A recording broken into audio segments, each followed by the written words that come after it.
Woodworking Masterclass and the last episode in pencil case number 5 of the Pt.3a pencil case collection.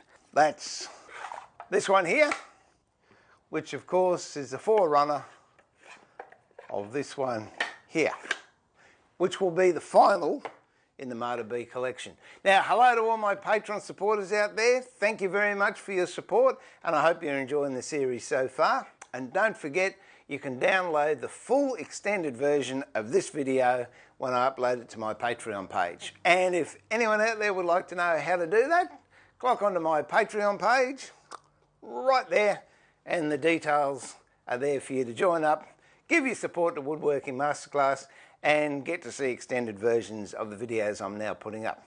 All right. Oh, before I get on to that, here's a little side issue. I just finished a video of restoring, Jesus, that's sharp, this plane here. And I showed you on the previous video, which is that video there, how you can clean these up. And this is the round plane that I partly cleaned up in that video. And as you can tell, it has really come up nicely. So that's it. If you want, check that video out. All you need is a few household items, no sandpaper, nothing hard, and you can restore beautiful old planes like this one and this one back to a nice usable condition.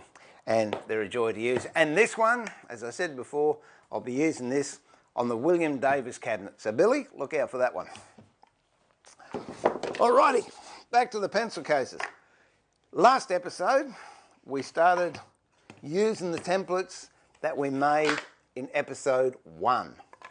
It's time to finish it all off, and this is where it gets a little bit tricky. So bear with me, have patience, sit back, grab a coffee, and let's go.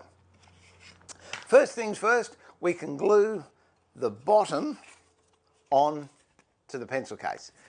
Normally I'd use high glue, but I've just remembered I haven't turned the pot on, so I'll just use a bit of PVA. So we minimise the amount of squeeze out of gluing by putting it around the base of the pencil case instead of putting it actually on the base itself, because if we do, we don't know exactly where it's going to line up, and that way we've got no glue on the inside. So I'll just pop that in a vise. Now we move on to making the recess for the sliding lid to live in, and this is where it just gets a little bit tricky. This part isn't, but the next part.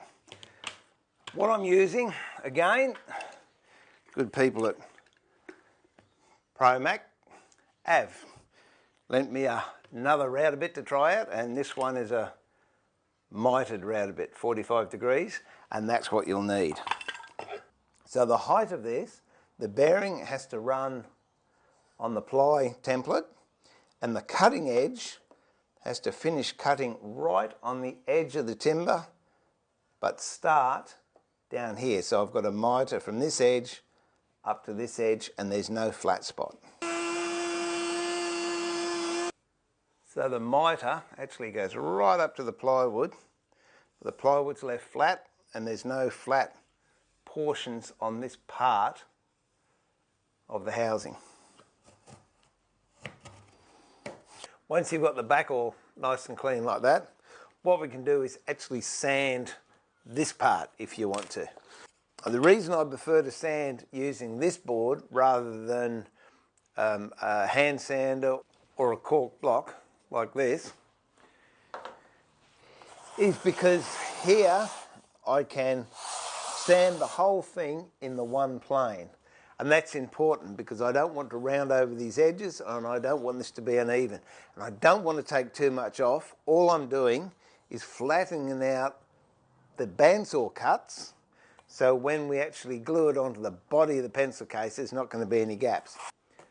Then when you've got the bulk of it off, and you're reasonably happy, flip the board over, just give it a gentle rub on not such an aggressive sandpaper just to smooth it off. And that's good enough. Pop that to one side. Next phase, sheet of paper, ordinary paper. Work out where the front is, and we should have marked it. This is the front here. Line that up against the edge of the paper and just bring that up.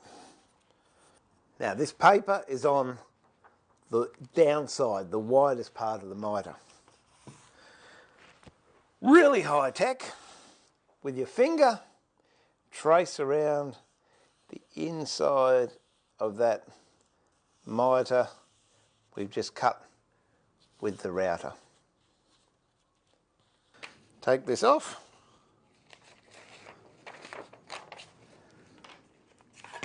With that piece of plywood we had left when we were cutting the templates, now place this piece of paper with this creased pattern on top.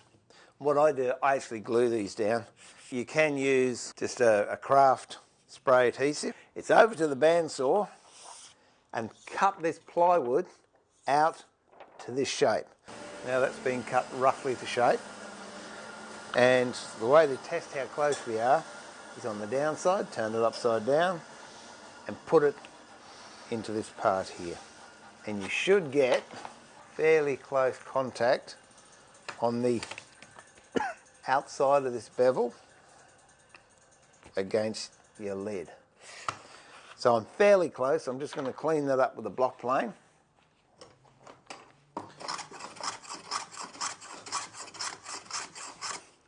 Once you're happy with that,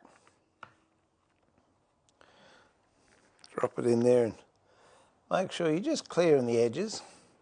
Then with a spoke shave, I'm just going to clean this corner up here.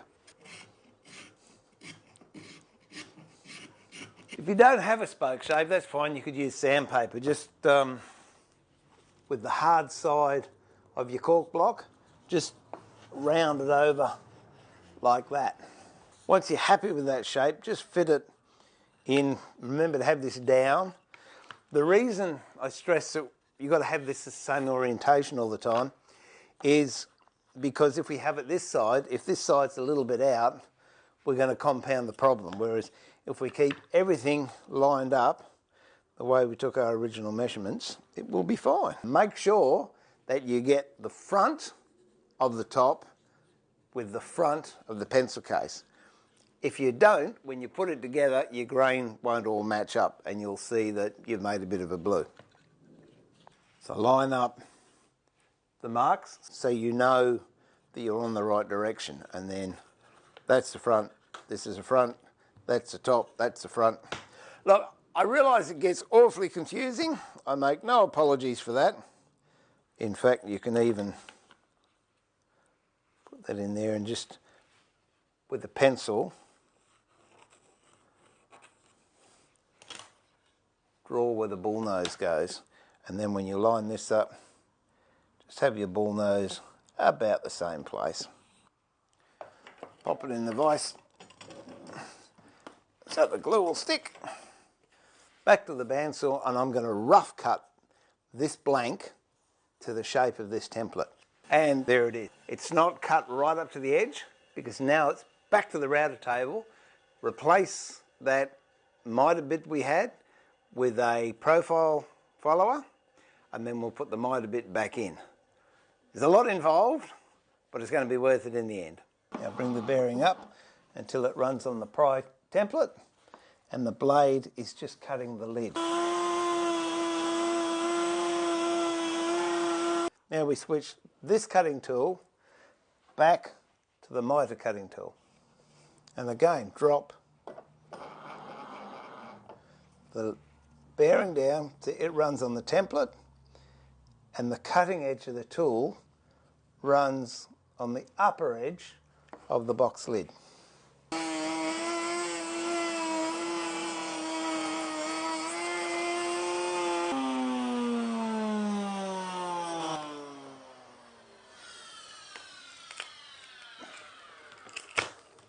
Separate the lid from the template. Now, if all the measurements are done, this should fit into this. And it's pretty close. Now you'll notice this back bit here hangs over a bit. That's fine. I'm not worried about it at the moment. But that's pretty good. So I'd go ahead and just smooth this side off. Again, use that sanding block if you like. When that's nice and smooth, that body should be dry now. Now we can start not to assemble it, but to get an idea of where we're going. This is the front, this is the back.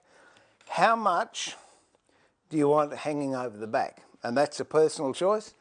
It could be 1/2 inch, it could be 3/4 inch, 19mm, or it could be 6mm, 1/4 inch, doesn't matter, it's up to you. Then pick up your slide, put it on the correct orientation, give a mark there and there. Get my lid, put it inside, so it marries up nicely here, and then just bring that mark across. Now what I can do is just dock that off, which I'll go and do. This should now fit in here quite nicely. I might give that a bit more of a sand. And while I'm at it, I'll also sand this part of the body, which is the top part.